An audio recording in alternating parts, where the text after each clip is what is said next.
कल पहलगांव में जिस तरह से आतंकवादियों ने निरीह जो वहां पे पर्यटक के रूप में गए थे ऐसे लोगों से धर्म पूछ करके, नाम पूछ करके, आयात और पढ़ने का परीक्षा लेकर के जिस तरह निर्मम हत्याएं की हैं वे अक्षम्य है, निंदनीय है और बहुत अधिक वेदना करने वाली घटनाएं हैं। इसकी जितनी निंदा की जाए उतनी कम है और ये आतंकवाद को समाप्त करने के लिए इतने सारे प्रयत्न हो रहे हैं, तो जब तक इसके मूल जड़ पर प्रहार नहीं किया जाएगा तब तक मुझे लगता है कि इनकी समझ में नहीं आएगा। देश का नेतृत्व गंभीरता से फिर सोच ही रहा है। मोदी जी भी अपनी सारी यात्रा ड्रॉप करके आए हैं। मुझे उम्मीद है कि जनता की भावनाओं को ध्यान में रखते हुए ये इन आतंकवादियों के खिलाफ कठोरतम कार्रवाई तो करेंगे, इनको सबक भी से सिखाना चाहिए और साथ में चोर की जगह चोर की मां को प्रहार किया जाए। तो जो आतंक को शह दे रहे हैं ऐसे के खिलाफ एक कठोरतम कार्रवाई और उनको सबक सिखाने की कार्रवाई की जाए।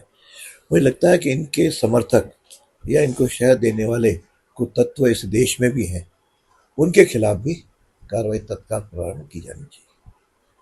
कल पहलगांव में जिस तरह से आतंकवादियों ने निरीह जो वहां पे पर्यटक के रूप में गए थे ऐसे लोगों से धर्म पूछ करके, नाम पूछ करके, आयात और पढ़ने का परीक्षा लेकर के जिस तरह निर्मम हत्याएं की हैं वे अक्षम्य है, निंदनीय है और बहुत अधिक वेदना करने वाली घटनाएं हैं। इसकी जितनी निंदा की जाए उतनी कम है और ये आतंकवाद को समाप्त करने के लिए इतने सारे प्रयत्न हो रहे हैं, तो जब तक इसके मूल जड़ पर प्रहार नहीं किया जाएगा तब तक मुझे लगता है कि इनकी समझ में नहीं आएगा। देश का नेतृत्व गंभीरता से फिर सोच ही रहा है। मोदी जी भी अपनी सारी यात्रा ड्रॉप करके आए हैं। मुझे उम्मीद है कि जनता की भावनाओं को ध्यान में रखते हुए ये इन आतंकवादियों के खिलाफ कठोरतम कार्रवाई तो करेंगे, इनको सबक भी से सिखाना चाहिए और साथ में चोर की जगह चोर की मां को प्रहार किया जाए।